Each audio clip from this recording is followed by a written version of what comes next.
Some people wear power like a belt, tight, visible, and easy to take off when challenged. Sometimes the fight isn't on the mat. It's in the silence after a snicker. Let us know in the comments section below where you're watching from as this story unfolds. Elsa didn't flinch when the boy called her weak. She just tightened the knot on her belt, twice, and stared at him like she was already planning the end of the match. At 13, Elsa Whitman wasn't known for being the loud one. That was her twin sister, Nia. Nia talked with her whole face, always the first to jump in, to ask the teacher another question, to challenge what someone said, just to make sure they really meant it. Elsa, though, she was the stillness before the lightning. It was their first real day at Kingsport Dojo, and the wooden floors looked more polished than the sink in their kitchen. Elsa and Nia had been practicing in their bedroom for weeks, mimicking YouTube videos and rehearsing movements from an old library DVD they never returned. Their mom was scraping 3 part-time jobs, and their tuition here didn't come easy. It was birthday money saved instead of spent, coins dug from coat pockets, even a month where they only packed peanut butter sandwiches, just to make this place real. Now it was, and not everyone was happy about it. Holly, they even let them in. Trayvon's voice cut through the chatter near the changing rooms, loud enough to echo off the walls, but quiet enough to hide behind a joke. They ain't even got gear. They're just here to try and be cute. Elsa didn't say anything. Nia did. You must be real scared of 2 girls if your mouth can't shut up about us, she snapped, stepping closer, fists clenched. Not to hit, but to be seen. She was always the mirror Elsa didn't ask for, but needed anyway. Malik laughed from behind Trayvon, his voice higher-pitched, younger. We're just saying, it's a black belt program, not a daycare. Instructor Pierce stepped in before anything could rise. Tall, pale, mid-40s, with buzzed hair and arms crossed like a locked gate. He looked at all of them the way someone looks at gum on a new shoe, deciding whether to scrape or step over. This dojo is built on respect, Pierce said, slow and sharp. Anyone who doesn't live up to that can bow out. Now, Trayvon grinned wide and bowed dramatically. Yes, Sensei, he said with a smirk. But his eyes didn't bow. Neither did his pride. Elsa and Nia found their place on the far left side of the mat. Not too close. Not in the back, either. Nia shot Elsa a sideways look, her voice a whisper. They gon' test us every second we're here. Elsa nodded. Then we don't blink. The warm-ups began. 10 jumping jacks, 20 squats, 30 mountain climbers. Sweat started forming across her brow by the second set, but Elsa didn't break rhythm. She watched how the others moved, how the boys slouched when the instructors turned, how some of the newer students rushed to impress and burned out halfway through. She kept her breath steady, sharp, controlled. The lesson was stances, front stance, back stance, horse stance. Pierce paced through the rows, correcting angles with short taps of a bamboo stick. When he passed Elsa, his stick hovered a moment over her knees, then tapped Malik's foot instead. Lower. You're leaning, he said. Elsa held her position, but Trayvon wasn't done. During water break, he walked past them, bumped Nia's shoulder with his arm hard enough to jostle her bottle loose. It rolled across the floor. Oops. Nia was about to say something, probably something too loud, too real, and definitely worth a suspension. But Elsa grabbed her wrist. Let it go. He's not going to stop. Very well when we don't move. The second half of class was sparring demonstrations. One-on-one, no gear, controlled contact only. Instructor May, a newer assistant, mid-20s, dreadlocks coiled into a low bun and voice like clipped thunder, called out pairings. Elsa felt her gut pull when she heard it. Trayvon and Elsa. Trayvon raised both eyebrows and smirked. Ladies first, he said, as he stepped onto the mat. Elsa walked forward slowly, bare feet silent on the floor, every eye on her. No one expected her to win. Not with Trayvon being a two-stripe brown belt, 3 years older and already bragging about tournaments and trophies. Elsa didn't care. She didn't even hear the whispers. She just stared at his stance. He leaned too far forward. She breathed in. Bow. They bowed. Begin. He came in fast. 1-2 combo lazy kicks, all arrogance. Elsa blocked the first strike, sidestepped the second, and pivoted low, sweeping her leg around before he could reset. He stumbled, surprised. The room exhaled. Trayvon didn't fall, but his ego did. His grin faded. He came in harder this time, sloppier. Elsa ducked, spun behind him, and tapped his back with an open palm, just enough contact to be counted. Point. Elsa? Instructor May announced. Trayvon's face flared red. Elsa didn't smile. She didn't bow again. She just stood, ready. He charged. It wasn't sparring anymore, it was a challenge. Elsa blocked the first strike. The second grazed her forearm, but she took it, absorbed it, moved in. One sharp jab, center mass.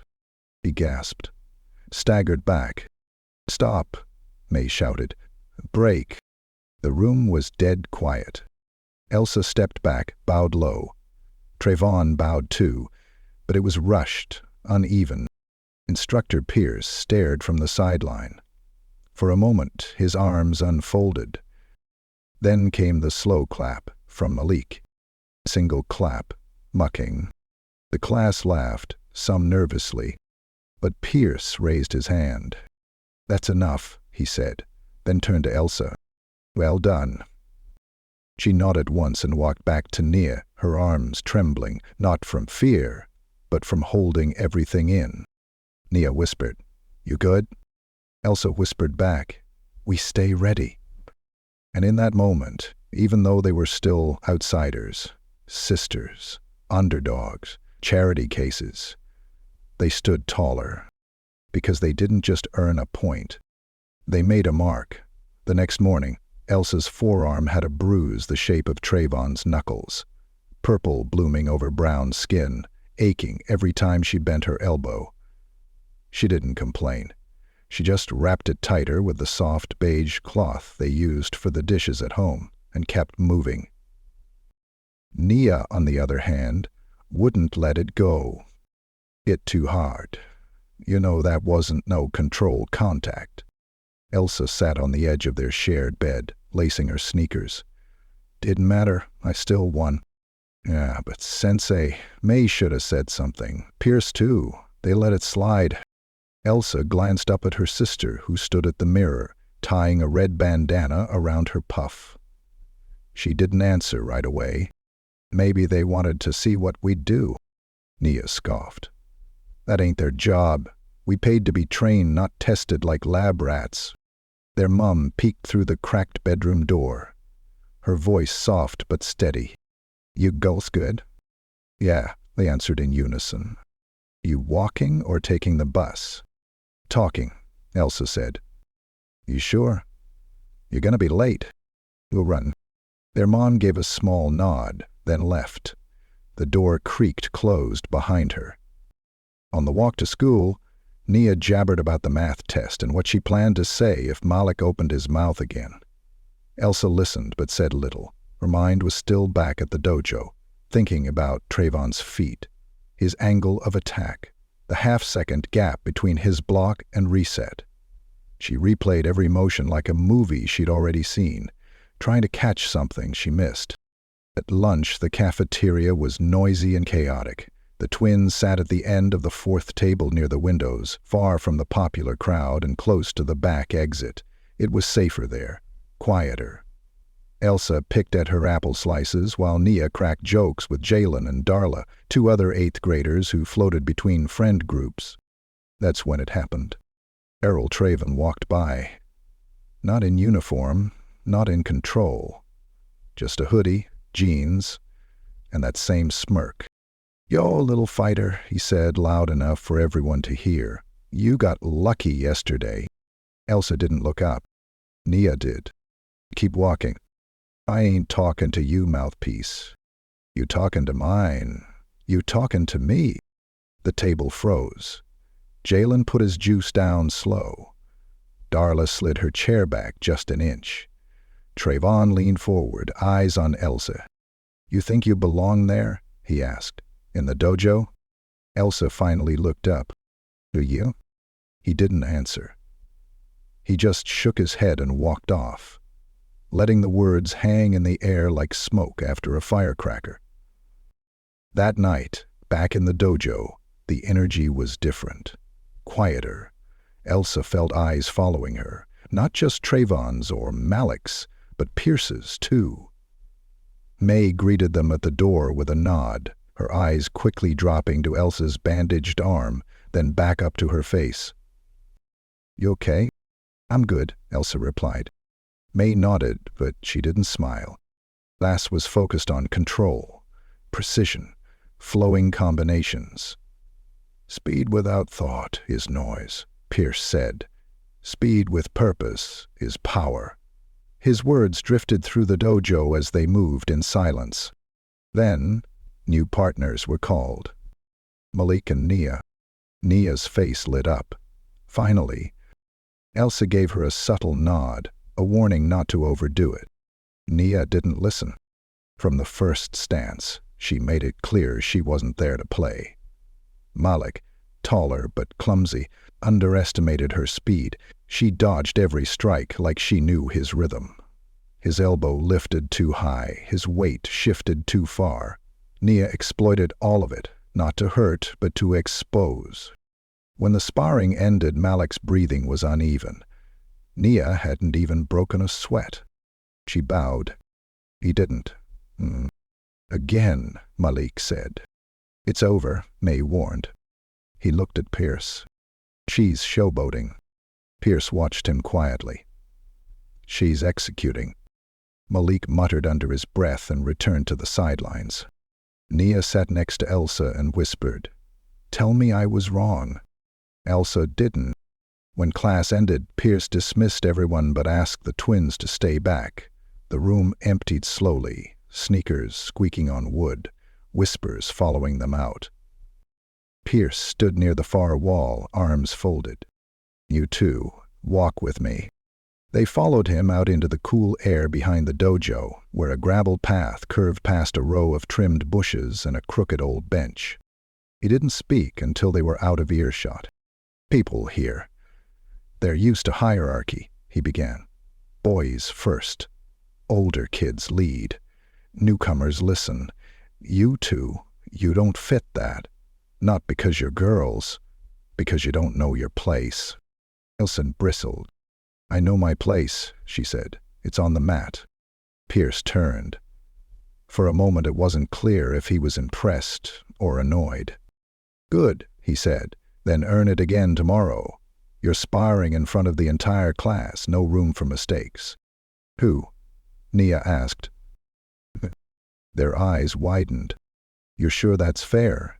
she added. Pierce raised a brow. "I'm not here to be fair. I'm here to see if you can hold your own when it counts." He turned and walked off. They stood there for a moment, alone under the quiet sky, gravel crunching beneath their shoes. Nia broke the silence. Was that a test or a warning? Elsa looked down at her bruised arm. Both. The gym was already full by the time Elsa and Nia arrived. Dozens of students lined the mat, whispering in clusters or stretching in nervous silence. Even the older black belts, usually relaxed and sure of themselves, seemed alert, like something unusual was about to happen. Word had spread fast. Tonight, Sensei Pierce was sparring. And not just sparring, he was stepping onto the mat to fight one of the Whitman twins. Nia nudged Elsa as they entered.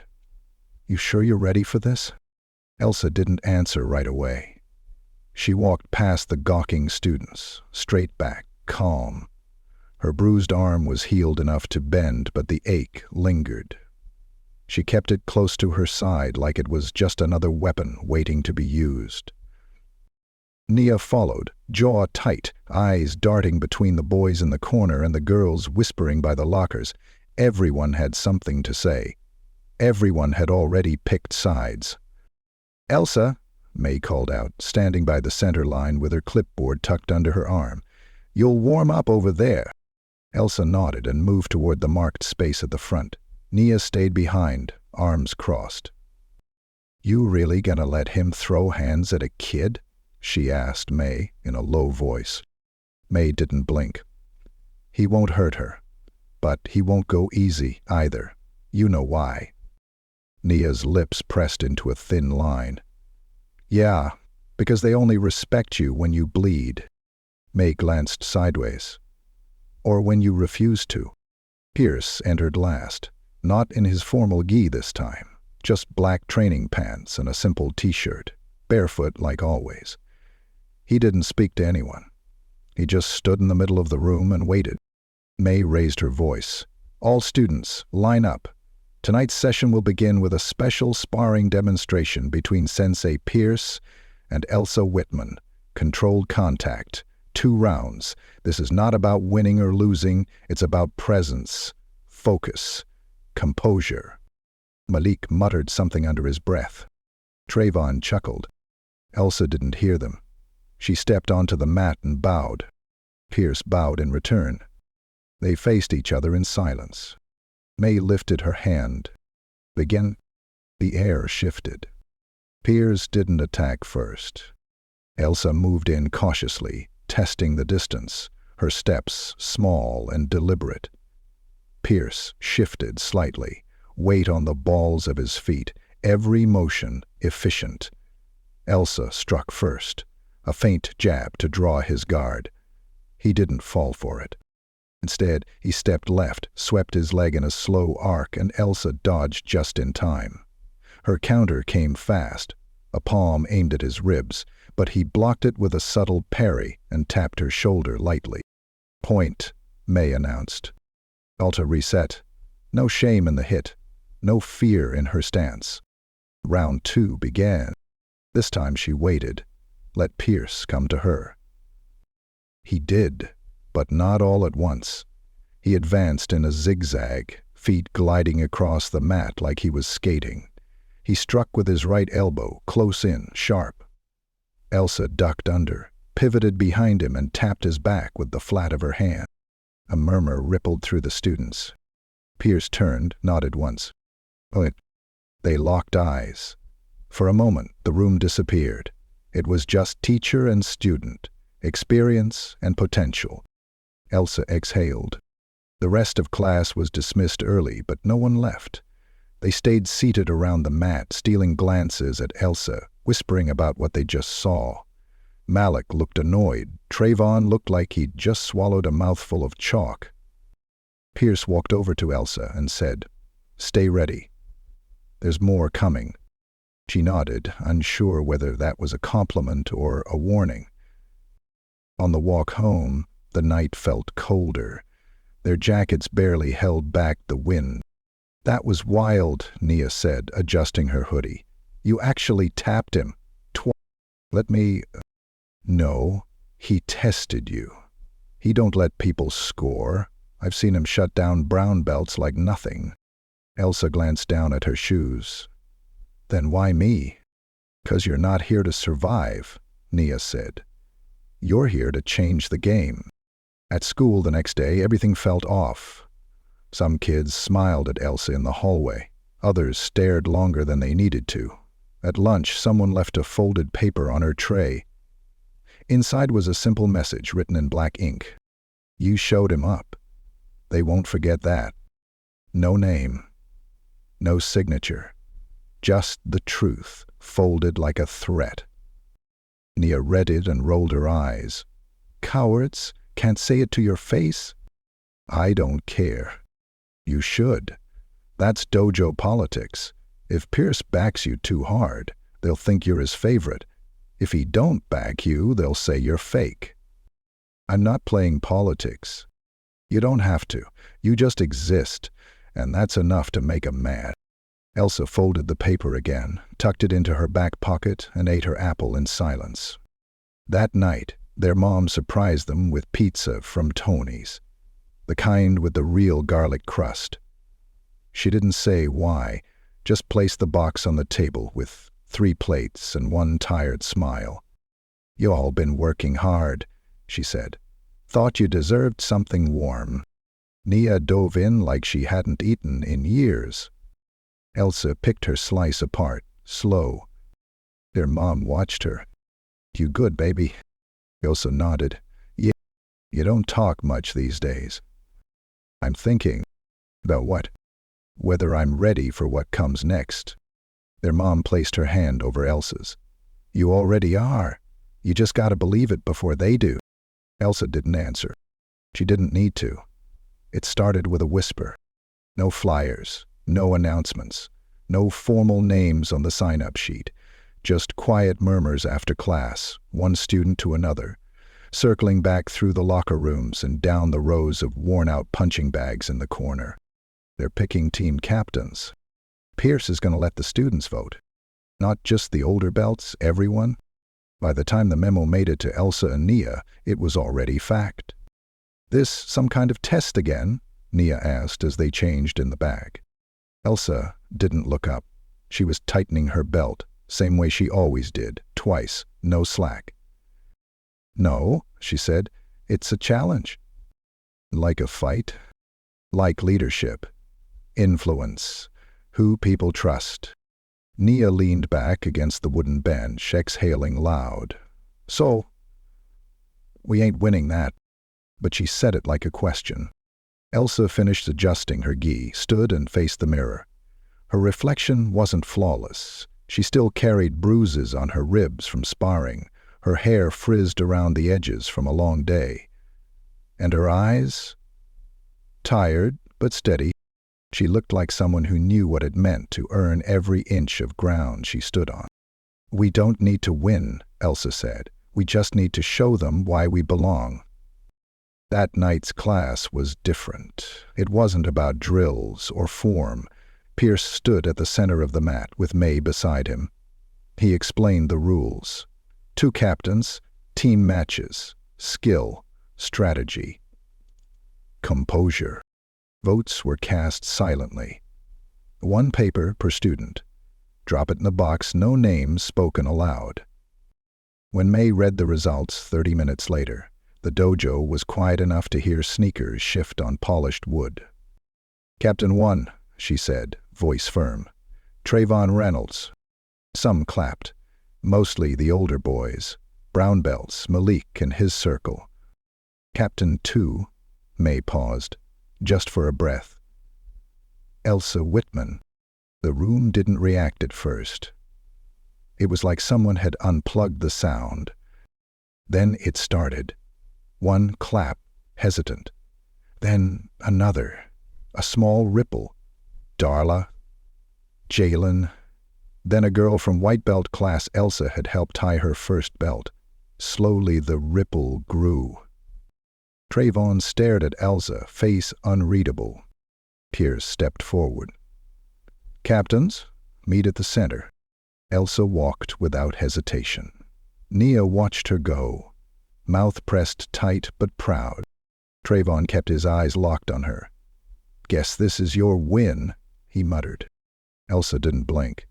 "It's not about me. It's about how we lift the whole mat." That night, they picked their team. Trayvon grabbed his usual crew. Malik, Deshaun, 2 strong but arrogant blue belts. Elsa surprised everyone. She picked Jalen, a green belt who stumbled on his back foot but never gave up. Then Darla, sharp, fast, but always underestimated. She even picked Zane, the quiet, white belt who had never sparred in public, but practiced harder than anyone when no one was looking. The room saw what she was doing. She wasn't building a team of trophies. She was building a team of fighters. The matches began. Best of 3. First up, Malik versus Jalen. Malik opened strong, flashy, aggressive. Jalen took 2 hits early but recovered, found his balance. He used spacing, footwork. On the final round, he landed a clean strike to Malik's side that stunned the room. Point. Jalen. The dojo erupted. Second match. Darla against Deshawn. He came in hot. She danced around him, dodged, waited, then struck clean across his chest. Point. Darla. Just like that, Elsa's team was ahead. Final match. Trayvon versus Zane.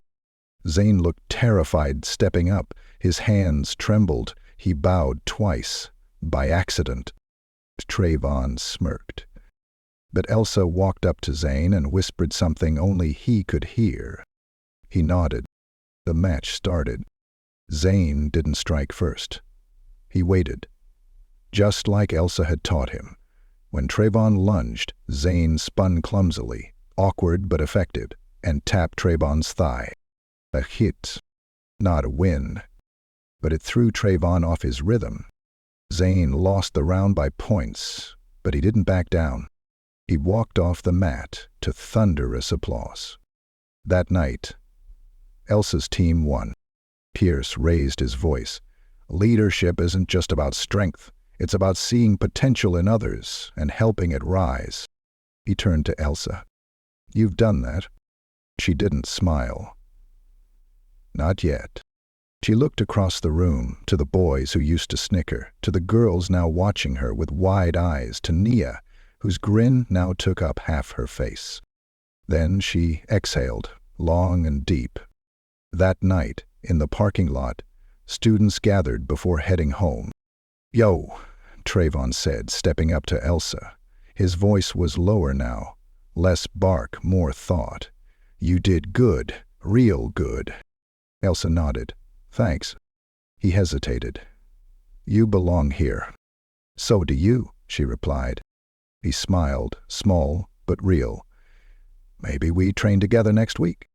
She looked at Nia. Nia shrugged. If he can handle it. Trayvon laughed. They all walked off together. Students, not enemies. Fighters, not rivals. Inside the dojo, May turned off the lights, the echo of laughter still bouncing in the rafters. Pierce stood by the window, watching the kids disappear into the dark. They changed something tonight, he said. May nodded. And it's only the beginning.